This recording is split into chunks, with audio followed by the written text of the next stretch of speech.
सर्व शेतकरी मित्रांच्या मनामध्ये एक प्रश्न आता पडलेला आहे की हळद पिकाची लागवड तर केलेली आहे, हळद पीक लावून 1 महिना झालेला आहे नाही, अशा परिस्थितीत हळद उगवणीच्या अवस्थेमध्ये आहे.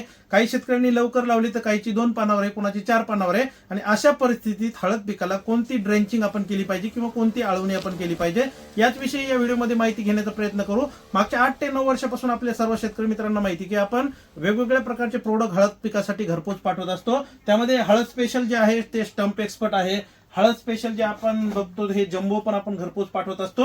आणि आता पहिल्या ड्रेंचिंग मध्ये आपण काय घेतलं पाहिजे याचा प्रश्न शेतकऱ्यांपुढे आहे, कारण अशा पद्धतीचे पार्सल करून आपण हे शेतकऱ्यांना घरपोच कॅश ऑन डिलिव्हरी मध्ये हे पार्सल पाठवत असतो, पोस्टाने किंवा कुरिअरने. याच्यामध्ये पहिल्या ड्रेंचिंग मध्ये आपल्याला घ्यायचंय ते म्हणजे रूटमोड डायमंड. हे पोलंड देशातून इम्पोर्ट होतं. रूटमोड डायमंड नावाचं प्रोडक्ट आहे. हे आपल्याला हळद पिकाच्या पहिल्या ड्रेंचिंग मध्ये घ्यायचं. यानं काय होतं की आपल्या पिकाची पांढरी मुळी ऍक्टिव्ह होते, दिलेली जी खतं असतात ती अपटेक होण्यासाठी मदत होते.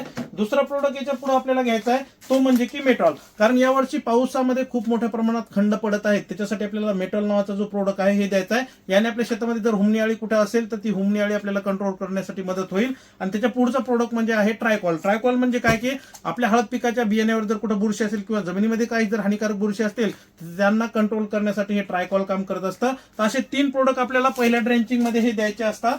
हे रूटमोड डायमंड, मेटॉल आणि हे खालचं आहे जे ट्रायकॉल, हे 3 द्यायचे. आणि हळद पीक जर तुमचं उगवून आले असेल तर त्याच्यासाठी आपण सोबत याच्या हळद स्पेशल जम्बो सुद्धा पहिल्या ड्रेंचिंग मध्ये वापरू शकतो. उगवला असेल तर जम्बो घ्यायचे, नाहीतर हे 3 प्रोडक्ट आपल्याला पहिल्या ड्रेंचिंग मध्ये वापरायचे. तर अशा पद्धतीचे औषध आपण मागच्या 8 ते 9 वर्षापासून शेतकऱ्यांना घरपोच देत असतो. अशा पद्धतीचं हे पॅकिंग जे असतं हे करून हे पूर्ण पोस्टाने किंवा कुरिअरने शेतकऱ्यांच्या घरापर्यंत जातात. घरी आल्यावर शेतकऱ्यांना याचे पैसे देऊन हे पार्सल सोडवायचं असतं.